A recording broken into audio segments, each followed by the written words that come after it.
Well, this kid's gonna get cancelled. Cold opener for this one featured Doremi making the toughest decision of her life. Well, at least she encourages healthier eating than this current season of Precure. Seriously, considering what they do, they really should get a little more protein in their diets rather than just calories. The show proper opened with Majorika proposing they go to the Tohoku region for Golden Week, which is a week full of holidays for the country of Japan. Well, for any Ghibli buff, they need to go there at least once. Well, that, and a concert that Oppo was holding, which, yeah, the Toad was hoping to profit off of, whilst going to those sweet Spirited Away hot springs. Regardless, going all the way to the northeastern region of the island would require at least an overnight stay. Thus, the Ojamajo need to make a cover story, so they once again brought in Hana's quote-unquote parents. And it worked for the most part, just coming at the cheap cost of some more spousal abuse for Mr. Harukaze. Yeah, that might not be such a good idea. Honey, why does this pencil-neck dweeb look so much like our daughter? With that, they made their way to Iwate Tohoku, a prefecture known for its food, including livestock like chicken and beef, as well as... yeah, that. Thankfully, though, they focused more on the former, as Oppo's concert took place on a cattle ranch. Yeah, real premium locale there. Still, her fans were there for her, unlike her band, who had been caught up in some heavy traffic. Thus, she had her friends take their place, and as usual with this series, it was a good insert song sequence. I don't know, I just really like some of this cheesy late 90s, early 2000s J-pop. It even let me ignore some of the obvious and cheap repeated animation because you know who was animating this one. Yeah, awfully convenient that nobody knows something that would be pretty damn obvious, especially if you have no experience playing the instruments. You were just making it look like you were playing. You're a phony! Anyway, the main point of this whole sequence was to get this half-Caucasian kid to notice Doremi. As it turned out, he was the son of the owner of the ranch, and yeah, let's just ignore the fact that this old codger clearly hooked up with a foreign MILF a lot younger than himself. I mean, to be fair, I think we all went through that little awkward phase of thirsting for some of those true rare triangle tits. Stop looking at me. But yeah, the son named Shinzo introduced himself to Doremi by breaking her hand, or at least giving her some nasty rope burn. And as usual, our lead fell in love with the cowboy cosplayer, especially after learning that they actually did have cows on their farm, which of course meant playing more to slaughter. I don't know, Doremi, for all you know, he could turn into some sort of shape-shifting homunculus. Though, at least this one's not going to turn into the caterpillar. But yeah, the kid seemed to be serious by even outright proposing to her. I mean, this wasn't a funny misunderstanding or anything, like he was just offering her a job on their farm. No, he legit wanted her to be his bride and take care of the cows with him. So of course, Doremi accepted, and yeah, when the dude has this sort of reaction, it's probably a good idea to pull your friend aside for a second. Granted, I think most of this character's performance was just kind of annoying, with him shouting English every other sentence. It's certainly not taking advantage of the talented VA who played a couple of my favorite Digimon characters. The next morning, Doremi had woken up early to feed and milk what she thought would be her future dinners. To her credit, she was dedicated and competent at it, not that Shinzo took notice as, yeah, remember this face for later. It's not gonna have the best of context behind it. The following scene was, unfortunately, pure undiluted Aoyama, with him bringing back an old trick from the end of last season.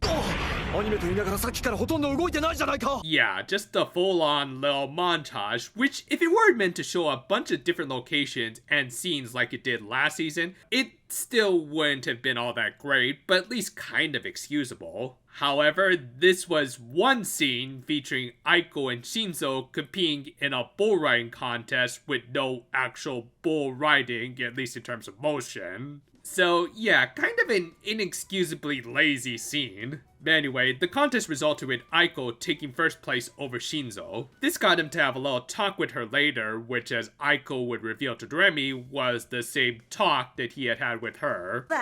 おいらの嫁さんになって毎日一緒に飲んねえか。 Kid, nothing against being Chad, but work on your pickup lines. Also, maybe space yourself out a little more instead of hitting on all of the girls in the span of 24 hours. Okay, but seriously, this kid was a little putz who really deserved to be called out for hitting on a whole group of friends. And yet his mom was gonna excuse all of it because... 素敵な女の子には優しく、and チャンスがあったら口説きなさい。 Because it's the American way of doing it, damn it!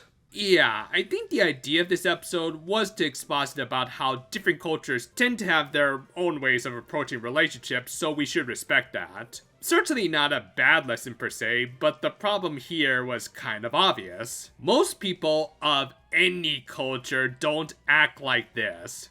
This is essentially stereotyping the idea that Americans are far more open with their relationships. It really goes to show how stuck in the past Toei is with their depictions of foreigners when they really can only write stereotypes even to this very day. But yeah, after that half-assed excuse from this bimbo, Doremi was totally okay with still pursuing this stupid idiot. Fortunately, there was one thing that would literally take her off her horse, that being that for whatever reason, this farm didn't work with the slaughterhouses. I mean, I don't know how the farming systems work, but you'd at least think that they want to take some of their older cows out to pasture. But yeah, because of Doremi's outburst, the cows went out of control and were going to run over Hana. Fortunately, the rest of the Ojamajo and their time-diluted magical stage managed to rescue her by having Doremi hold a matador cape. You know, you could just have teleported Hana away like you did with Doremi here. I mean, I get that it basically became the final nail of the coffin of the relationship between these two, but come on, hasn't this girl suffered enough? Anyway, it would have been nice if the episode had just ended here, but then they had Hana pull a Tom Green stunt, and then... どうだい、おいらの嫁っ子になんねえか。よし、警察。わかった。 This episode was just... No. No. No. No, no, no, no. No. I think I need to go take a shower. Okay, but seriously, this episode was just not all that enjoyable, like, at all. I've said in the past that outside of maybe Pedro from Excel Saga, I just don't like these foreign stereotypes in Japanese media. And no, it's not because I'm insulted on behalf of these cultures or anything. That's honestly none of my business. I just find that most of them end up being one-note, unfunny jokes. Just loud, boisterous characters whose whole deal is basically, aren't foreigners so weird with their strange customs and values, even though that's more of an individualistic thing? Toei has especially been guilty of this by portraying most Americans as cowboys, even though that hasn't really been a thing for a while, even when this show was airing. Shinzo and his mom were prime examples of this, with them just kind of hand-waving as kind of predatory behavior, as him just being of a different culture and mindset, even though most basic human sense says that this is just kind of scummy behavior. As a result, much of the humor, other than maybe the final cow stampede, just wasn't all that funny when this brat was the focus of much of the episode. On the technical side of things, it's typical Aoyama fare. Sometimes they manage to squeeze out a few good sequences like during the concert scene, but for the most part, there are just some absolute moments of inexcusable laziness like turning the bull riding contest into a slideshow. Thus overall, this was just not an episode worth watching. Not a lot of humor unless you're into overly entitled little brats, and definitely no outstanding visuals. It really says something when other current anime are starting to give characters of different ethnicity actual character, while Toei still tries to draw from this dried up well. With one project done, I think we can switch gears and go back to finishing up another. Yeah, sorry that we ended up leaving the secondary channel hanging a little, but I just really wanted to do a video about Six Rangers, if only to start to organize my thoughts about the current series of Precure, which you can also watch reviews for on this very channel. Still, do look forward to the final part of the Yu-Gi-Oh! Opening ranking video, and until then though, for now my friends, and if you'll excuse me, I've got dinner to make. やっぱ素敵っすよ。 You can have a filet, but nothing else. This stuff is expensive these days.